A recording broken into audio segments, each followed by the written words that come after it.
అందరికీ నమస్కారం. సత్యదర్శనానికి అందరికీ స్వాగతం, సుస్వాగతం. సత్యదర్శనంలో ఈరోజు మన టాపిక్ వచ్చేసి ఆత్మస్థాయిని పెంచుకోవాలంటే. సో దీని గురించి తెలియజేయడానికి మనతో పాటు ఉన్నారు సీనియర్ పిరమిడ్ మాస్టర్, అంతేకాకుండా తట్టవర్తి రాఘవరావు గారి దంపతులకు ప్రియ శిష్యులు. మరి ముఖ్యంగా ఆయన ఎంతో అద్భుతంగా ధ్యాన ప్రచారం చేస్తున్నారు. జూమ్లో అవ్వనియండి, ఫిజికల్ క్లాసెస్ అవ్వనియండి, ఎంతో చక్కగా ధ్యాన ప్రచారం కూడా జరుగుతుంది. సో ఈరోజు మన దగ్గరికి ఆత్మస్థాయిని పెంచుకోవాలంటే ఏం చేయాలి, ఎలా ఉండాలి, బాహ్య ప్రవర్తన ఎలా ఉండాలి, అంతర్ ప్రవర్తన ఎలా ఉండాలి మొదలైన విషయాలని మధు గారి ద్వారా తెలుసుకుందాం. నమస్తే అండి. నమస్తే మేడం. మరి ముందుగా అసలు ఈ ఆత్మస్థాయి అంటే ఏంటి, అది ఎన్ని రకాలు?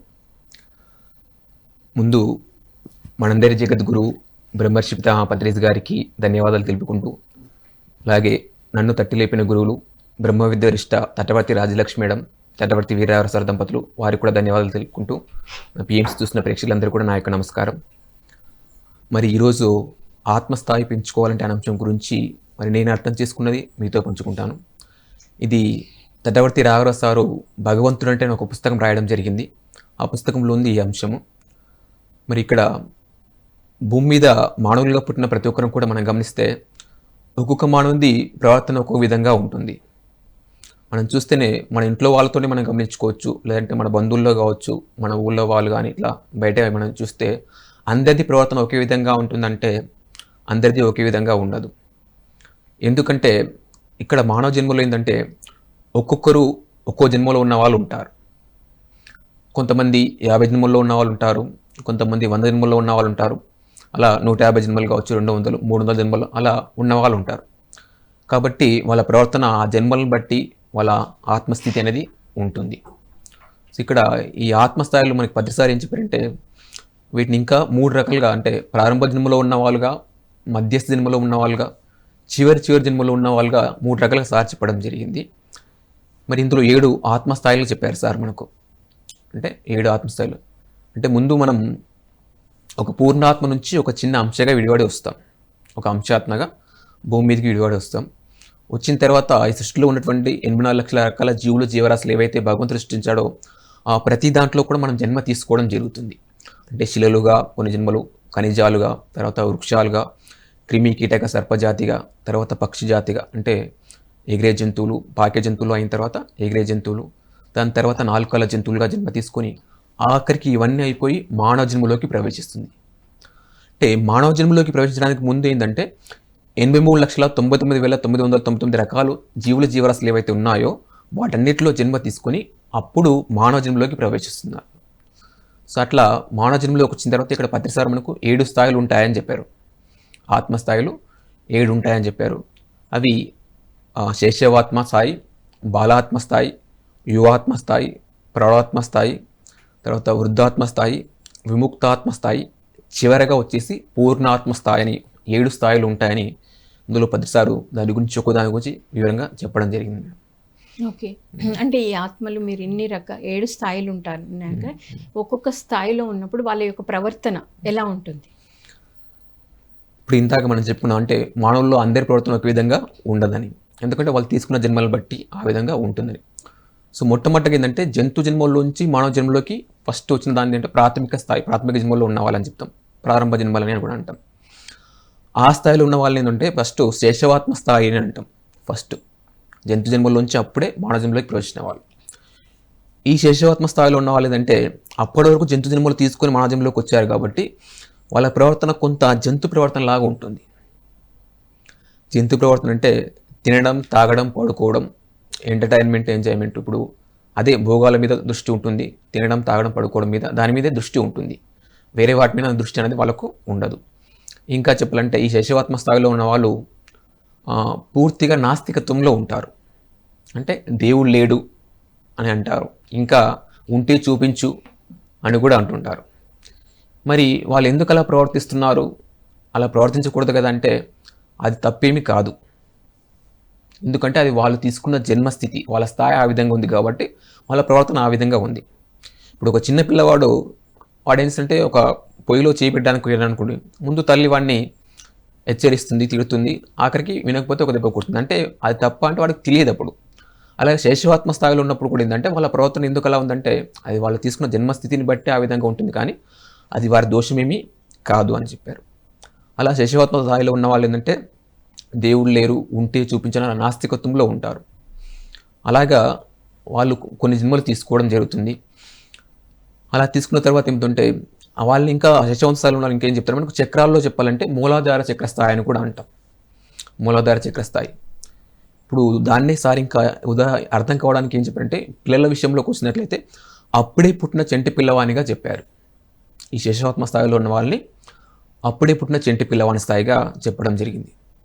సో ఇప్పుడు అప్పుడే పుట్టిన చెంటి పిల్లవాడు కాబట్టి వాళ్ళకు విద్య విషయంలో చెప్పాలంటే ఎడ్యుకేషన్ పరంగా వాళ్ళకి ఇంకా ఎడ్యుకేషన్ అనేది స్టార్ట్ అవ్వలేదు, ఆ విద్య అనేది ప్రారంభం అవ్వలేదు, ఆ స్థితిలో ఉంటారు. అలాగా శేషవాత్మ స్థాయిలో ఉన్న వారి యొక్క ప్రవర్తన ఆ విధంగా ఉంటుంది. అలా మనం చూస్తే లోకంలో కొంతమంది ఆ విధంగా ప్రవర్తించేవారు ఉంటారు. తర్వాత ఏంటంటే వీళ్ళు కొన్ని జన్మలు తీసుకోవడం జరుగుతుంది. అంటే ప్రతి ఒక్కరు కూడా కొన్ని జన్మలు అయిన తర్వాత ఏంటంటే వాళ్ళ జీవితంలో కొన్ని రకాల కష్ట సుఖాలు అనుభవిస్తుంటారు. ఆ జన్మలు పెరిగే కొద్ది మెల్లిగా అనేక కష్ట సుఖాలు అనుభవిస్తారు. ఆ కష్ట సుఖాల ద్వారా కొన్ని అనుభవాలు పొంది ఆ అనుభవాల ద్వారా కొన్ని పాఠాలు నేర్చుకుంటారు. అలా అప్పుడు వాళ్ళ ఆత్మస్థాయి కొద్దిగా పెరుగుతూ ఉంటుంది. శైశవాత్మ నుంచి కొంచెం కొన్ని జన్మలు పెరిగే కొద్ది ఆత్మస్థాయి పెరుగుతుంది. అప్పుడు వాళ్ళు ఏంటంటే ఆ రెండో స్టేజ్కి వెళ్తారు. దాన్ని ఏమన్నా అంటే బాలాత్మ స్థాయి అని చెప్పారు, రెండో స్టేజ్.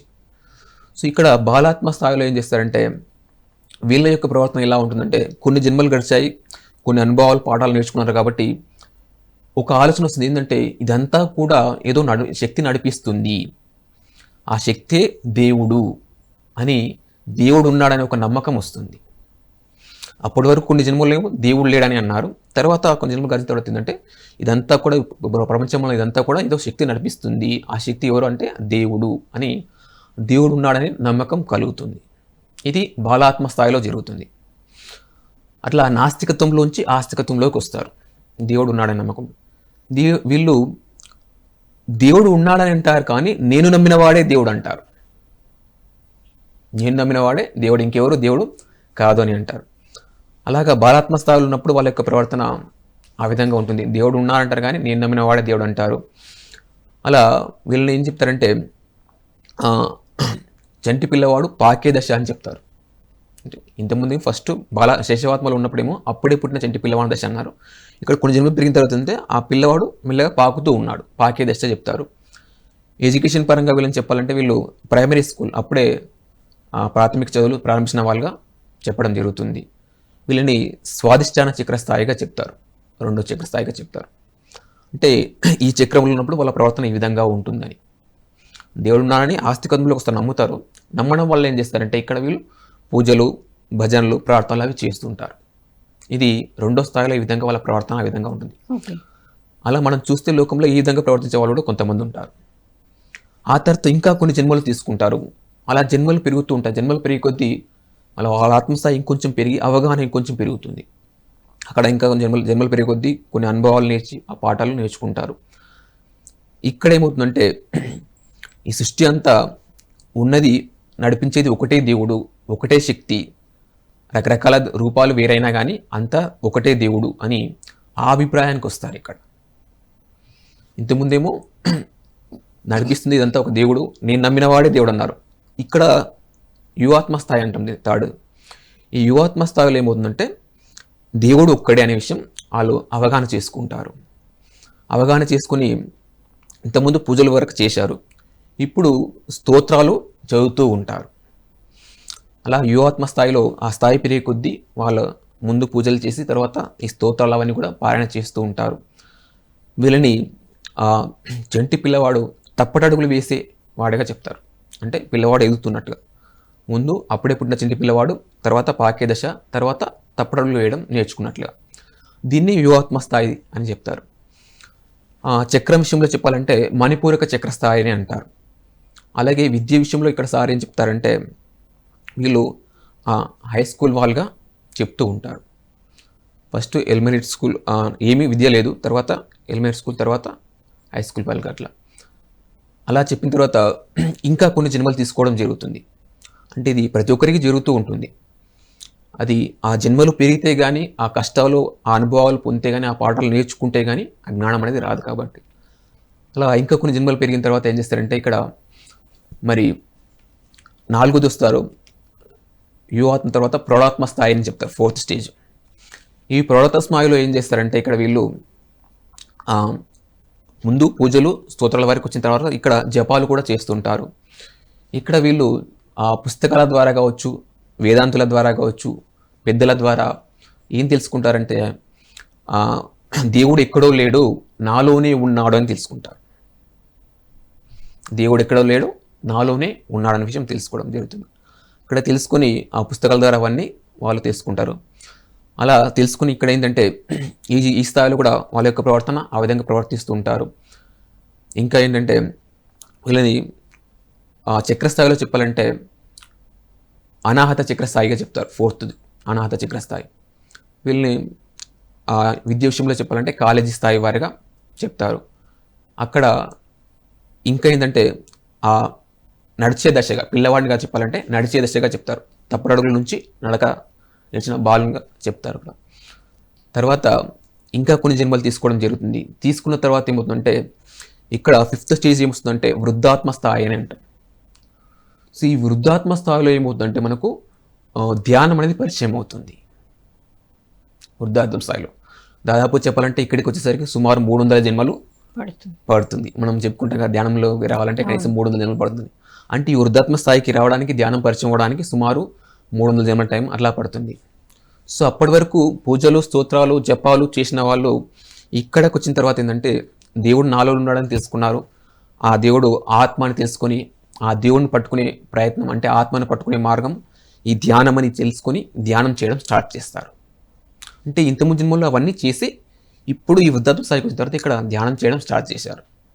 అందుకే మనం చూస్తే లోకంలో అందరూ ధ్యానం చేసే వాళ్ళు ఉండరు, అందరూ పూజలు చేసే వాళ్ళు ఉండరు. కొంతమంది పూజల్లో ఉన్న వాళ్ళు ఉంటారు, కొంతమంది సూత్రాల వాళ్ళు, కొంతమంది జపాల వాళ్ళు ఉంటారు. చాలా తక్కువ మంది మాత్రమే ధ్యానంలో వాళ్ళు ఉంటారు. అంటే వాళ్ళ స్థాయిని బట్టి వాళ్ళు చేసే పనులు, వాళ్ళ ప్రవర్తన ఆ విధంగా ఉంటుంది. అలా వృద్ధాత్మ స్థాయిలో ఉన్న తర్వాత ఆ నాలోనే భగవంతున్నాడని తెలుసుకుని ఆ భగవంతుని చేరుకునే మార్గం ధ్యానం అని తెలుసుకుని ధ్యానం చేస్తారు. ఇంకా ఏంటంటే వీళ్ళను ఆ చక్రం స్థాయిలో చెప్పాలంటే విశుద్ధ చక్ర స్థాయిగా చెప్తారు. అలాగే విద్య విషయంలో మనకు డిగ్రీ కాలేజీ స్థాయిగా చెప్తూ ఉంటారు. వీళ్ళను నడిచే దశ నుంచి పరిగెత్తే బాలుడు దశగా చెప్తారు. అంటే ఆ దశ పిల్లవాడిగా చెప్పాలంటే పరిగెట్టే దశకి ఎదిగినాడని చెప్పి. అలా ఆ తర్వాత ఏంటంటే ఇక్కడ ఇంకొన్ని జన్మలు తీసుకుంటారు. ఇంకొన్ని జన్మలు తీసుకుని ఏముందంటే అప్పుడు దాన్ని 6th స్టేజ్ వస్తారు, విముక్తాత్మ స్థాయికి వస్తారు. ఈ విముక్తాత్మ స్థాయిలో ఏం చేస్తారంటే వీళ్ళు ఆత్మజ్ఞానం పొందుతారు. ముందు జన్మలో ఫస్ట్ ధ్యానం తెలుసుకున్నారు, చేస్తున్నారు. అలా కొన్ని జన్మలు చేయగలిగిందంటే వీళ్ళు ఇక్కడ ఆత్మజ్ఞానం పొందడం జరుగుతుంది. అంటే నేను అంతకుముందు వరకు దేవుడు నాలో ఉన్నాడని తెలుసుకున్నారు. విముక్తాత్మ స్థాయిలో ఏంటంటే దేవుడు నాలో ఉండడం కాదు, నేనే దేవుడిని అని తెలుసుకుంటారు. అర్థమవుతుంది కదా. అంటే అవగాహన ఏ విధంగా పెరిగింది. దేవుడు లేని స్థాయి నుంచి ఉన్నాడని స్థాయి నుంచి ఉన్నది ఒకటి, నేను నమ్మేవాడే దేవుడని, తర్వాత ఉన్నది ఒకటే దేవుడని, ఆ తర్వాత ఆ దేవుడు నాలోనే ఉన్నాడని, తర్వాత నాలో ఉండడం కాదు నేనే ఆ దేవుణ్ణి, అహం బ్రహ్మాస్మి అని చెప్తారు సార్ మనకి. అదే సార్ వేర్ ఆల్ గాడ్స్ అని ఇప్పుడు మనకు సార్ చెప్తారు. అలా నేనే దేవుణ్ణి అనే స్థాయికి ఇక్కడ వాళ్ళ అవగాహన పెరుగుతుంది. అది అనుభవపూర్వకంగా తెలుసుకుంటారు. ఇక్కడ విముక్తాత్మ స్థాయిలో నేనే ఆత్మను అనే విషయాన్ని అనుభవపూర్వకంగా తెలుసుకున్న వాళ్ళు వీళ్ళు. అలా ఎప్పుడైతే వీళ్ళు ఈ సత్యాన్ని తెలుసుకుంటారో, అంటే నేను ఆత్మ అనే విషయాన్ని, సత్యాన్ని ఎప్పుడైతే తెలుసుకుంటారో వాళ్ళు తెలుసుకున్న సత్యాన్ని అందరికీ బోధిస్తూ ఉంటారు. ఆ సత్య మార్గంలో అందరినీ నడిపిస్తూ ఉంటారు. ఇది విముక్తాత్మ స్థాయిలో వీళ్ళు ఆ జ్ఞానం సంపాదించున్నారు. ఆత్మజ్ఞానం సంపాదించి ఉన్నవాళ్ళు అందరినీ ఆ మార్గంలో, జ్ఞాన మార్గంలో నడిపిస్తూ ఉంటారు.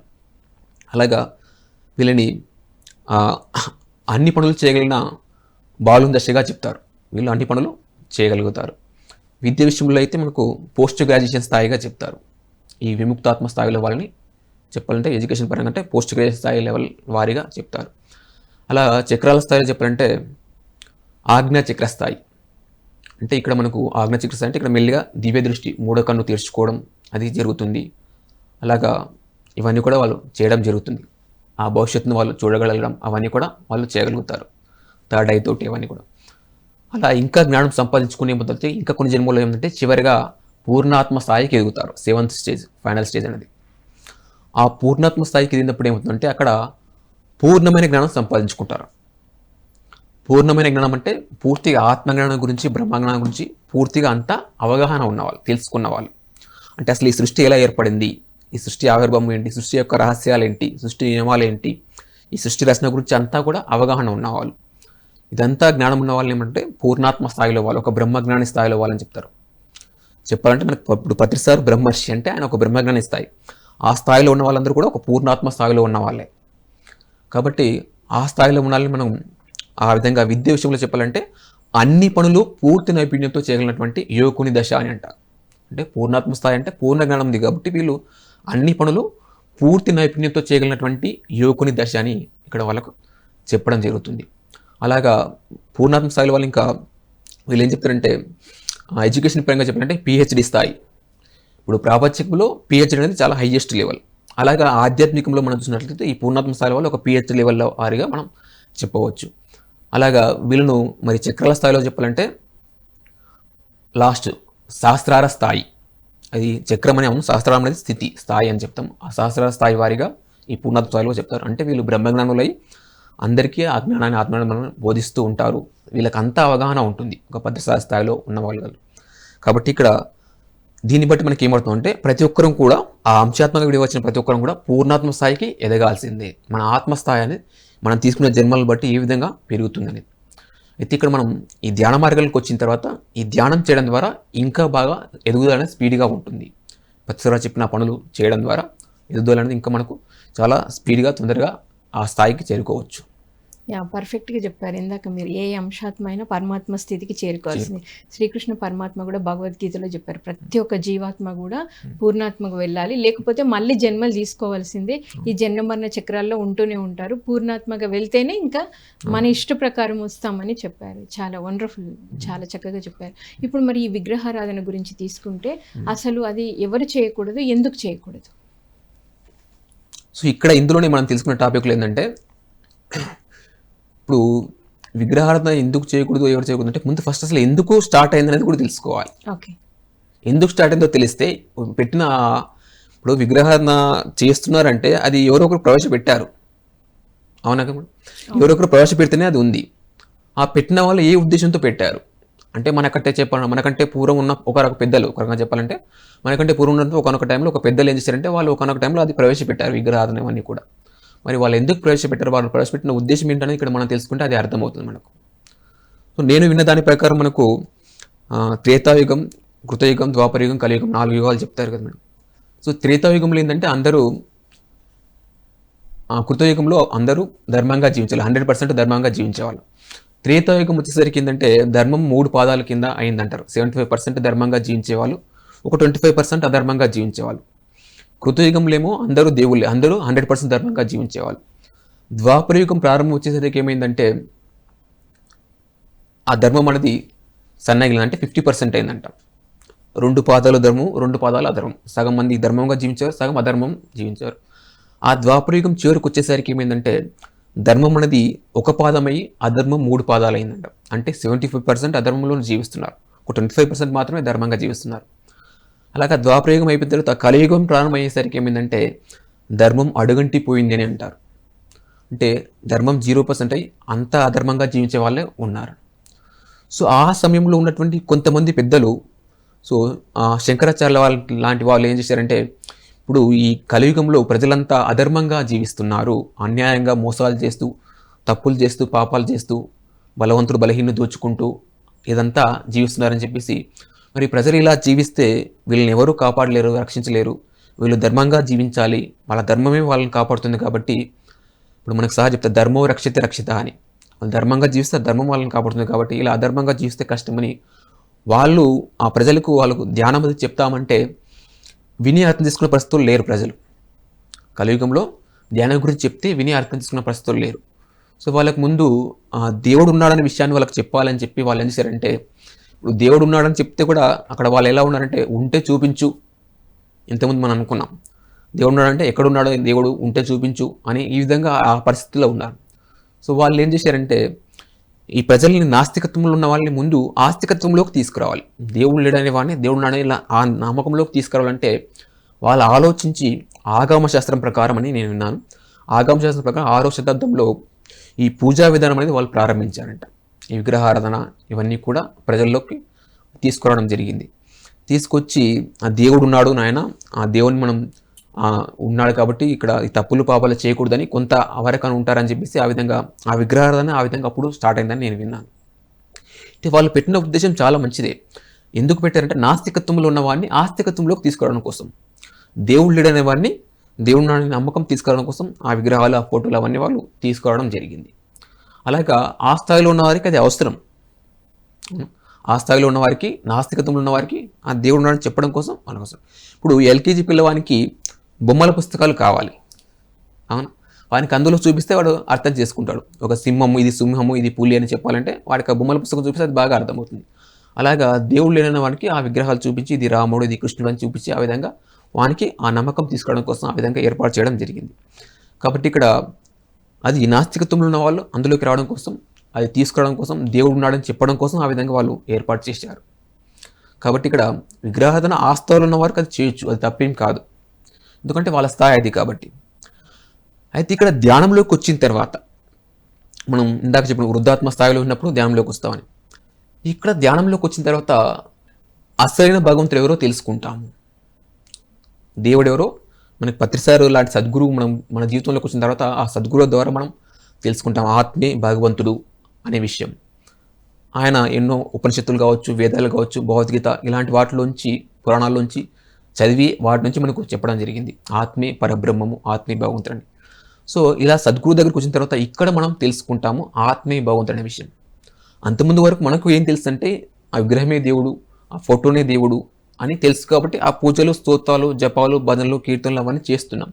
అప్పుడు అది కరెక్టే, ఎందుకంటే అప్పుడు ఆ అవగాహన, ఆ జ్ఞానం లేదు. సో ఆ లేనప్పుడు అది కరెక్టే, అది తప్పు కాదు అది చేయడం. కానీ ఈ ధ్యానంలోకి వచ్చిన తర్వాత ఇక్కడ సత్యమైన భగవంతుని తెలుసుకున్న తర్వాత ఇక్కడ ఆయన్ని పట్టుకునే మార్గం ధ్యానం అని తెలిసిన తర్వాత ధ్యానం మనం చేయాలి, కానీ మళ్ళీ ఆ విగ్రహారాధన మనం చేయకూడదు అని మనకు పిరమిడ్ దానిలో 18 ఆధార చిత్రాల్లో పత్రిసార్ ఆ పాయింట్ స్పష్టంగా ఇచ్చాడు. నాస్తికత్వంలో ఉన్న వాళ్ళు ఆస్తికత్వంలో రావడం కోసం మన పెద్దలు ఆ విధంగా ఉద్దేశించి అవి పెట్టారని. అలాగా ఇప్పుడు మనం చూసినట్లయితే మనకు 18 ఆధార చిత్రాల్లో 14 పాయింట్ పత్రిసార్ ఇచ్చారు, విగ్రహారాధన వద్దు అని చెప్పి దాంతోపాటు ఇంకసారి ఏం చెప్పారంటే ఆత్మ సత్యారాధనే చేయాలి అని చెప్పారు. విగ్రహారాధన వద్దని ఒకటి చెప్పారు, దాంతోపాటు ఇంకా ఏం చెప్పారంటే ఆత్మ సత్యారాధనే చేయాలని. అయితే ఈ 18 ఆధార ఈ 14 పాయింట్లు చాలా కష్టంగా ఉంటుంది. ఎందుకంటే ఇంతవరకు ఎన్నో పూజలు, భజనలు అవన్నీ ప్రార్థనలు చేసి, ఎన్నో నోముల వ్రతాలు ఎన్నో చేసి, దేవుడు అంటే బాగా ఇష్టం ఉండి అవన్నీ చేసి ఇప్పుడు ధ్యానంలోకి వచ్చి మీరు ఇప్పుడు సడన్గా ఇలా వద్దంటారేంటి అనే ఉద్దేశంతో కొంతమంది ఎలా అనుకున్నారంటే సార్ని ఈయన ఇలా పూజలకు వ్యతిరేకము, విగ్రహారాధనకు వ్యతిరేకము, ఇంకా కొంతమంది ఈయన హిందూ మతానికి వ్యతిరేకం అని కూడా అనుకున్నారు. అలా ఈ పాయింట్ చెప్తే కొన్ని చోట్ల గొడవలు పడ్డ వాళ్ళు కూడా ఉన్నారంట. పత్రిసార్తో నేను రీసెంట్గా విన్నాను, రాఘవరావు సార్తో కూడా విషయం చెప్పినప్పుడు కొంతమంది గొడవ పెట్టుకోవడానికి ఆ విధంగా వచ్చిన వాళ్ళు కూడా ఉన్నారు, విగ్రహారాధన వద్దంటారేంటి అని చెప్పి. సో ఈ ఒక్క పాయింట్ వల్ల కొంతమంది ధ్యానంలోకి వచ్చిన వాళ్ళు వెనక్కి వెళ్ళిపోయిన వాళ్ళు కూడా ఉన్నారు. ఈ ధ్యానంలోకి వచ్చి ఇది వద్దన్నందుకు ఇందులోంచి వెనక్కి వెళ్ళిన వాళ్ళు కూడా ఉన్నారు.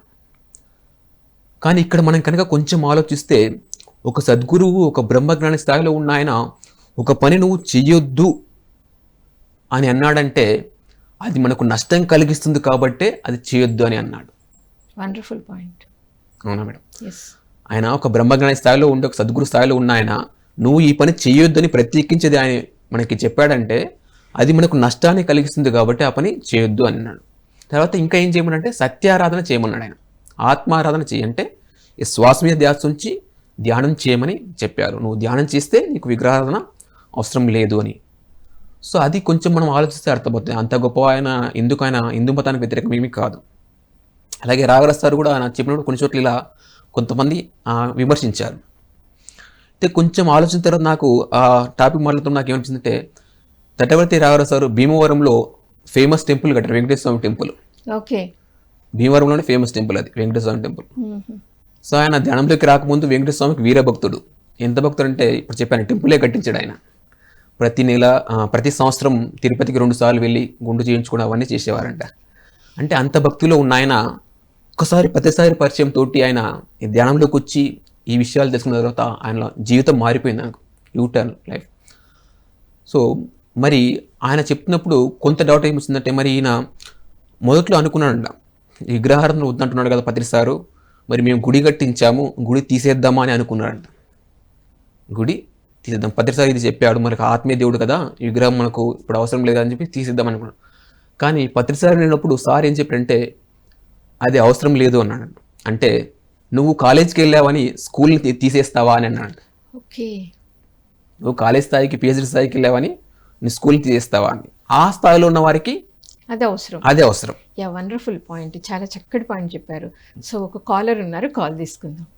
హలో అండి. హలో, నమస్తే మేడం, మీ పేరు, ఎక్కడి నుంచి మాట్లాడుతున్నారు? నా పేరు ఇంజినూర్ మేడం. అది ఇంజినూర్. నా పేరు సుగుణమ్మ మేడం. చెప్పండి మేడం. నాకు నేను ధ్యానం చేస్తున్నాను madam. Okay. Hello hello madam, మేము వింటున్నాము, మీరు మాట్లాడండి మేడం. 5-6 ఏళ్ళ నుంచి చేస్తున్నాను మేడం. చాలా చెప్పండి వింటున్నారా మేడం, మేడం? చెప్పండి మేడం, వింటున్నాం. ఏంటో ఒకరోజు 2 రోజులు బాగుంటుంది మేడం, చేస్తూనే ఉంటాను బాగానే, ఆలోచన తగ్గినాయి కానీ ఏది అనుభవాలు ఏమి రావట్లేదు, ఆలోచన తగ్గినాయి. 2 రోజులు బాగున్నట్టు మేడం, నొప్పులేని బాగుంటాయి, మనసు కూడా నెగిటివ్ పాజిటివ్ గానే ఉంటాయి. ఓకే మేడం, ఇప్పుడు ఏంటి మీకు అనుభవాలు రావట్లేదు, 2 days బాగుంటుంది, 2 days బాగుండట్లేదు, అంతేనా ప్రశ్న? మేడం బాగుండదు. ఓకే, సార్ మాట్లాడతారు. ఓకే మేడం, ధ్యానంలోకి వచ్చిన తర్వాత మొదట్లో నాకు కూడా ఇదే ప్రాబ్లం మేడం. ఓకే, ప్రతి ఒక్క ధ్యాని స్టార్టింగ్ లో ఎదుర్కొనే సమస్య ఇది. ఏంటంటే ధ్యానం చేస్తున్నాను కానీ నాకేం కనిపించలేదు, నాకే అనుభవాలు రావట్లేదు. ఇంకా ఏమైందంటే ఆ అనుభవాలు అందరూ చెప్తుంటే నేను ధ్యానం కరెక్ట్గానే చేస్తున్నాను అని కూడా డౌట్ వచ్చింది. వీళ్ళు ఏదో చెప్తున్నారు అనుభవాలు, మరి నేను ఎన్ని రోజులు చేస్తున్నా నాకు ఏమీ రావట్లేదు, నేను ధ్యానం ఏమైనా కరెక్ట్గా చేస్తున్నాను లేదా అని కూడా డౌట్ కూడా వచ్చింది. అయితే తటవర్తి రాజలక్ష్మి మేడంది ఫస్ట్ టైం నేను 3 రోజుల మౌన ధ్యానం క్లాస్ ఇక్కడ సికింద్రాబాద్ దగ్గర అటెండ్ అయ్యాను.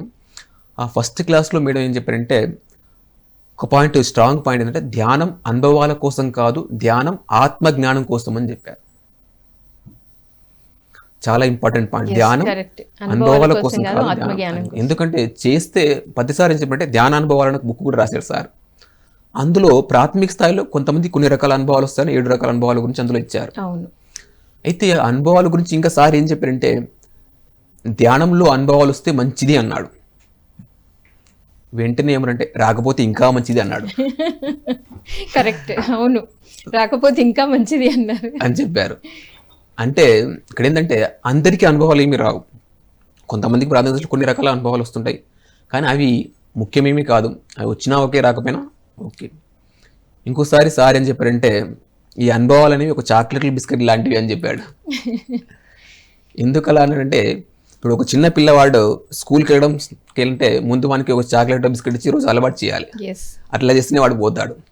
అలాగే ధ్యానంలోకి వచ్చిన వానికి, కొత్తగా వచ్చిన వానికి ఏంటంటే ధ్యానం అలవాటు చేయాలంటే ముందు వాడికి అనుభవాలు వస్తాయి, నీకు అది వస్తాయి అని చెప్పి సార్ ఎంకరేజ్ చేసి ఆ విధంగా అలవాటు చేయడం కోసం అట్లా చెప్పించేవాడు. కానీ అనుభవాలు ఏమి ముఖ్యమేమి కాదు, అవి వచ్చినా ఓకే, రాకపోయినా ఓకే. ఇంకా సార్ చెప్పాడు రాకపోతే ఇంకా మంచిదని, కాబట్టి రాకపోతే రాలేదని ఎవ్వరు బాధపడాల్సిన అవసరం లేదు.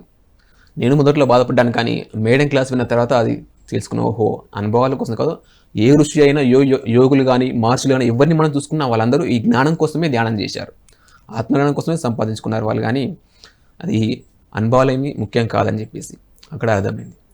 ఓకే, సో మీరు కూడా ఇనిషియల్ స్టేజెస్లో ఉన్నప్పుడు ఇప్పుడు ఈ 3 days వర్క్షాప్స్, సీనియర్స్ పెట్టే క్లాసెస్లో జాయిన్ అవ్వడం వల్ల కూడా కొంత అవగాహన వచ్చే ఛాన్సెస్ ఉన్నాయన్నమాట. సో మేడం, మరి విన్నారు కదా, సార్ ఎంతో చక్కగా తెలియజేశారు. మీకు ఇలా ఎప్పుడైతే అనిపించినప్పుడు మీరు డిసప్పాయింట్ అవ్వకుండా, మీకు నియర్ బై మాస్టర్స్ ఎవరైనా 3 days కానీ 2 days కానీ ఫుల్ డే వర్క్షాప్స్ కానీ పెడుతున్నప్పుడు మీరు దాంట్లో జాయిన్ అవ్వండి, మీకు కూడా చక్కటి అవగాహన కలుగుతా ఉంది. వీలైతే భీమవరం 3 days క్లాస్కి రమ్మని చెప్పింది.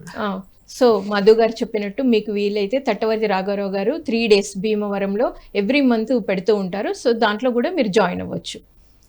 సో మరి ఇందాక మనం మాట్లాడుకుంటున్నాం, తట్టవర్తి సారు నేను గుడి తీసేస్తా అంటే పత్రి సారు నువ్వు కాలేజ్కి వెళ్ళావని స్కూల్ తీసేస్తా అన్నారు, అక్కడ నుండి కంటిన్యూ సార్. అంటే ఇక్కడ ఏంటంటే ఆ స్థాయిలో ఉన్న వారికి అది అవసరం కాబట్టి నువ్వు తీసేయాల్సిన అవసరం లేదు. కాబట్టి రాఘవరావు సార్ అంటే ఇప్పటికీ అక్కడ నిత్యం ధ్యానంలోకి రాకముందు ఎలా పూజలు అవన్నీ నిర్వహించే వాళ్ళు ఇప్పటికలా నిత్యం పూజలు నిర్వహిస్తున్నారు. భీమవరంలోనే ఎక్కువ పబ్లిక్ అక్కడ బాగా వస్తుంటారు. ముక్కోటి కానీ వైకుంఠ ఏకాదశి స్పెషల్గా ప్రసాదాలు అవన్నీ ఇప్పటికీ అది జరుగుతూనే ఉంది. ఇప్పుడు ఈయన స్థాయి పెరిగిందని దాన్ని పట్టుకుని అక్కడ ఉండలేదు ఆయన, అది నిర్మించడం అది వీళ్ళెవరు నిర్వహిస్తూ ఉన్నారు. కానీ సారు ధ్యాన మార్గంలోకి ధ్యాన మార్గంలోకి వచ్చి ఆయన సత్యాన్ని తెలుసుకున్నాడు, సత్యాన్ని చెప్తున్నాడు, ప్రచారం చేస్తున్నాడు. సో కాబట్టి ఇక్కడ ఏంటంటే మన స్థాయి అక్కడ పెరిగించుకున్నప్పుడు ఆ కింది వాటిని మనకు అవసరం లేదు. ఈ ధ్యానంలోకి వచ్చామంటే మన స్థాయి పెరిగింది. కాబట్టి ఇక్కడ మనకు ఆ విగ్రహారాధన పూజలు మనకు అవసరం లేదు. అందుకే ప్రతిసారి నువ్వు ధ్యానంలో ప్రతిసారి లాంటి గురువు దగ్గరికి ఒక చదువు దగ్గరికి వచ్చావంటే నువ్వు స్థాయి ఎంతో గొప్ప స్థాయి కాబట్టి నీకు ఇక్కడ అది అవసరం లేదు. అందుకోసం సార్ ఆ పాయింట్ మనకు పెట్టాడు విగ్రహారాధన. ఇంకా చెప్పాలంటే ఇప్పుడు మనకు చెప్పారు ఉత్తరగీతలు పూజ కోటి సమం స్తోత్రం, స్తోత్రకోటి సమో జప, జపకోటి సమం ధ్యానం, ధ్యానకోటి సమోలయ అని చెప్పేసి. ఇప్పుడు కొన్ని జన్మల్లో పూజలు చేశాం, తర్వాత స్తోత్రాలు, తర్వాత జపాలు చేసాం, ఇప్పుడు చివరి ధ్యానం దగ్గరికి వచ్చాం. పద్మసార్ లాంటి గురువు దగ్గరికి ఇట్లా వచ్చినప్పుడు, ఇక్కడ సద్గురు దగ్గరికి వచ్చినప్పుడు ఏంటంటే ధ్యానం దగ్గరికి వచ్చాం కాబట్టి ఇక్కడ కింది స్థాయి వదిలేసేయాలి. ఎందుకంటే ఇప్పుడు పూజల్లోనే ఉంటే ఇప్పుడు ఫస్ట్ మెట్టు ఉన్నాం పూజలు, తర్వాత స్తోత్రాలు ఒక మెట్టు, జపం అనేది ఇంకో మెట్టు, చివరి ధ్యానం దగ్గర పెట్టు. అలా పై మెట్టుకి ఎదగాలంటే కింది మెట్టు వదిలేయాలి. అంటే ఇప్పుడు ఆత్మస్థాయి ఎదగాలి అంటే కింద స్థాయిని ఎలా వదలాలి అనేది కూడా చెప్తున్నారు మీరు. అవును. ఎస్. కాబట్టి ఇక్కడ ఏంటంటే విగ్రహారాధన అనేది మనకు ఈ ధ్యానంలోకి వచ్చిన వాళ్ళకు ఆ ఆత్మీయ దేవుడిని తీసుకున్న తర్వాత అది అవసరం లేదు. ఆ తెలియని విషయం వాళ్ళకు, ఆ తెలియని వాళ్ళకు మనం కూడా ఇందులోకి రాకముందు చేసిన వాళ్ళమే, ఏవో పూజలు ఏవో చేసిన వాళ్ళమే. ఎందుకంటే అప్పుడు మనకు అవగాహన లేదు, దేవుని గురించి అవగాహన లేదు. ఈ మార్గంలోకి వచ్చిన తర్వాత మనం తెలుసుకున్నాం కాబట్టి ఇక్కడ మనకు అవి అవసరం లేదు. కానీ మరి సార్ ఏం చెప్పారంటే పత్రిసారు, మరి విగ్రహాలు ఎందుకు అంటే మూర్తి స్ఫూర్తి కోసం అని చెప్పారు. ఓకే. సో విగ్రహం ఎందుకు అంటే మూర్తి స్ఫూర్తి కోసం. ఇంకా కొంతమంది మనల్ని ఎలా ప్రశ్నిస్తారంటే, ఈ మధ్యనే విన్నాను రీసెంట్గా పిఎంసీలో ఒక మాస్టర్ క్వశ్చన్ వేశాడు, మరి మీరు విగ్రహారాధన వద్దంటారు, మీరే విగ్రహాలు పెడుతున్నారు కదా, ఇప్పుడు కడతాల్లో శివుని విగ్రహం పెట్టారు, అలాగా మనకు మొన్న రీసెంట్గా పేరవరంలో కూడా విగ్రహం పెట్టారు, అలా ఎన్నో చోట్ల విగ్రహాలు పెడుతున్నారు కదా మీరే అని అన్నారు. సో సార్ దానికి ఇచ్చిన ఏంటంటే విగ్రహాలు ఆదర్శమూర్తులే కానీ ఆరాధనా మూర్తులు కాదు అన్నాడు. ఓకే. ఆదర్శమూర్తులు స్ఫూర్తి కోసమే మూర్తి అవసరం, అంతేగాని వాటిని పూజలు చేయడం కోసం కాదు. మనం విగ్రహం పెట్టుకోవచ్చు కానీ అది పూజ చేయడం కోసం కాదు, వాటిని ఆదర్శంగా ఇన్స్పిరేషన్ తీసుకోవడం కోసం. ఇప్పుడు చాలామంది ఇళ్లలో బుద్ధుని విగ్రహం పెట్టుకుంటారు. అవును. చాలామంది ధ్యానం చేయని వాళ్ళు కూడా పెట్టుకుంటారు, ఎందుకంటే కొంచెం పీస్ఫుల్గా మైండ్ పీస్ఫుల్గా ఉంటుందనే ఉద్దేశంతో ఆడ కూర్చొని కొద్దిసేపు ధ్యానం చేయడమే చేస్తుంటారు.